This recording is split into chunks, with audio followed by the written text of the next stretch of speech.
Kali ini kita akan membahas tentang harta tetap. Apa sih harta tetap itu? Harta tetap adalah aset berwujud atau tidak berwujud yang dimiliki oleh suatu entitas untuk digunakan dalam operasi perusahaan dan bersifat jangka panjang atau secara relatif memiliki sifat permanen. Selanjutnya, harta tetap juga memiliki karakteristik. Yang pertama, aset tetap memiliki masa manfaat lebih dari 1 tahun. Kedua, memiliki bentuk fisik dan demikian merupakan aset berwujud. Dan yang terakhir, dimiliki dan digunakan oleh perusahaan dalam kegiatan operasi. Selanjutnya, contoh aset tetap terbagi menjadi dua, ada yang berwujud dan tidak berwujud. Yang berwujud ada seperti tanah, gedung, mesin, dan peralatan.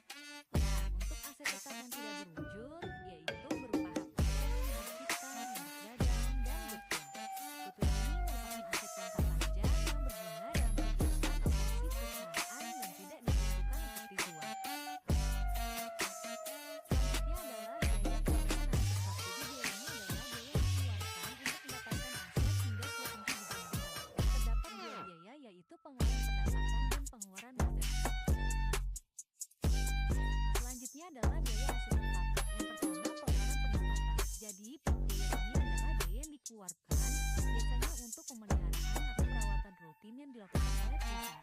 Yang kedua adalah pengeluaran modal. Dalam biaya ini yang digunakan lebih besar dibandingkan pengeluaran pendapatan sebelumnya. Penyusutan aset tetap. Seiring berjalannya waktu, aset tetap selain tanah kehilangan kemampuannya untuk memberikan jasa atau disebut dengan penyusutan. Selanjutnya adalah faktor yang mempengaruhi penyusutan aset tetap. Yang pertama, harga perolehan aset tetap. Jadi, faktor pertama penentuan penyusutan aktiva tetap adalah harga perolehan aset, baik dalam kondisi baru ataupun bekas. Yang kedua, umur ekonomis. Jadi, umur ekonomis aktiva dapat bervariasi tergantung jenisnya, mulai dari beberapa bulan hingga puluhan tahun. Dan terakhir adalah nilai residu. Nilai residu merupakan nilai akhir aset setelah mengalami pengurangan atau kualitas kerusakan sehingga nilainya bisa mencapai Rp0 jika memang sudah tidak bisa dimanfaatkan. Adapun metode penyusutan aset tetap, yang pertama adalah penyusutan garis lurus, yang kedua penyusutan unit produksi, dan yang terakhir penyusutan saldo menurun ganda. Jadi, yang pertama ada penyusutan garis lurus. Penyusutan garis lurus itu menghasilkan jumlah beban penyusutan yang sama untuk setiap tahun selama masa manfaat aset. Rumus penyusutan tahunan sama dengan biaya dikurang nilai sisa dibagi masa manfaat. Yang kedua ada penyusutan unit produksi. Jadi penyusutan unit produksi ini menghasilkan jumlah beban penyusutan periodik yang berbeda-beda tergantung jumlah aset yang digunakan. Penyusutan per unit dapat dihitung sebagai berikut.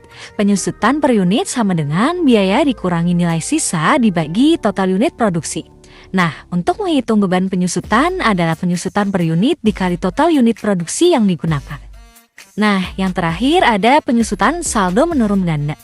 Jadi, tahapan dalam menghitung penyusutan dengan metode ini adalah dengan menggunakan persentase garis lurus, kemudian dikalikan dengan 2 sebagai tarif saldo menurun ganda.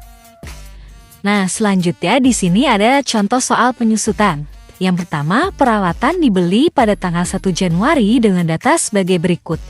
Biaya perolehan awal 48 juta, masa manfaat yang diharapkan 10 tahun, estimasi nilai sisa 4 juta, diasumsikan peralatan memiliki masa manfaat selama 20.000 jam operasi.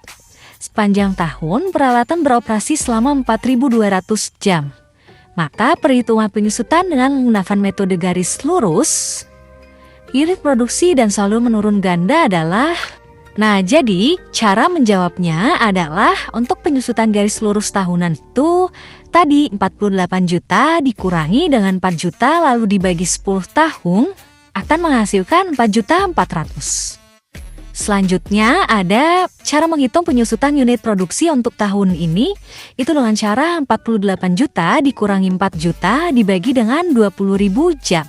Akan menghasilkan 2.200 per jam. Nah, 2.200 per jam ini dikali dengan 4.200 dan akan menghasilkan 9.240.000. Yang terakhir untuk penyusutan saldo menurun ganda itu Cara menghitungnya 100% dibagi 10 dan dikali 2 akan menghasilkan 20%. Nah, lalu 48 juta ini dikali dengan 20% dan hasilnya adalah 9.600.000.